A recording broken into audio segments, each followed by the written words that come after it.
Hi there, thank you for watching the News Bunker. I'm Andy Waits. It is Friday, January 2nd, 2009. Well, the next little piggy has nuzzled the government nipple. The steel industry is a strong gauge of our economy because, well, when the steel industry thrives, it means that buildings are going up and cars and washing machines are selling.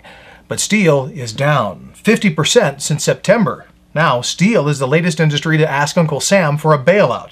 They want gold for steel. The U.S. Marines have purchased 50 cows for 50 Iraqi widows around the heavily embattled Fallujah farm belt. That used to be the capital of the insurgency. The dairy cows were given to women whose husbands bought the farm. An environmental group called the Center for Biological Diversity is making wildlife sounds available as cell phone ringtones. Not as obnoxious as Metallica or Eminem ringtones, but if you're really into nature, you're probably in it a lot, right? Well, would you even notice another bird calling in the wild?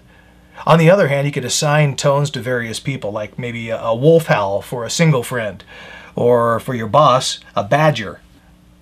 Bill Gates has slipped from his lofty position as the world's richest man. The planet's biggest personal stack of cash, $62 billion, is now in the account of Warren Buffett. Wait, I thought the stock market crash would have wiped out an investor like Buffett.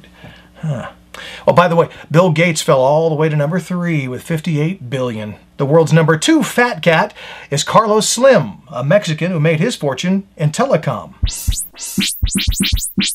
And now, look at newspapers from around the world and across America. First, the New York Times.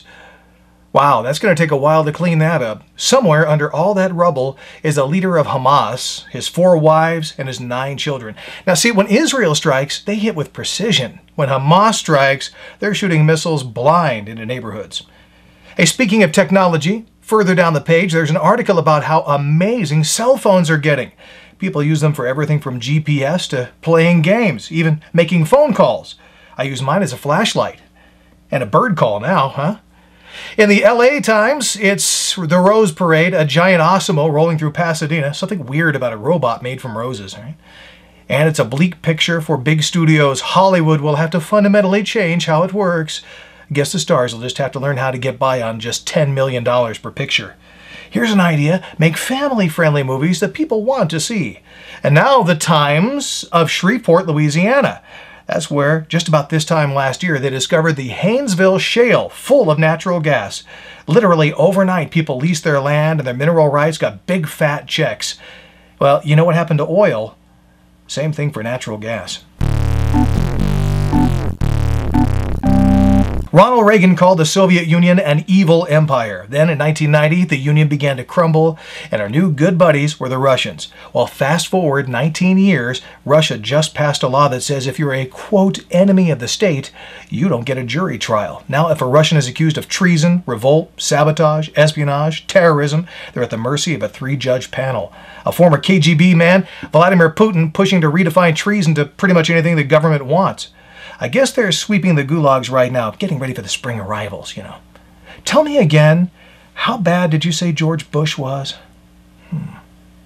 And now, some comments on your comments. In the channel comments, Kiwi4U writes, "What a refreshing change to The Sky is Falling. If it's not ugly or depressing, it is not news world we live in." Hey, spot on, Kiwi. Even when news is ugly or depressing, I'm looking for a way to maintain perspective. Thank you for watching and for subscribing. And do me a favor, tell 3 people about the News Bunker, and they'll tell 3 people, and so on and so forth. And pretty soon I'll have more viewers than O'Reilly. And finally, the Pearl of Wisdom. The great scientist and author Isaac Asimov was born on this date in 1920. He was a brilliant mind and a fool who denied that there was a God or a heaven and a hell. Well, Isaac Asimov found out for sure in 1992, but he left behind a library full of books he authored, both science and science fiction.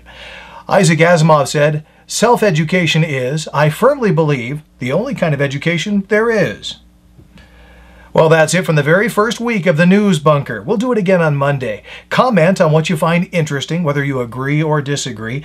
And by the way, clicking the yellow subscribe button raises your IQ by 10 points. Maybe you could tell some other people who need that. Check back in Monday through Friday for more reports from the News Bunker. I'm Andy Waits. Hey, thanks for watching.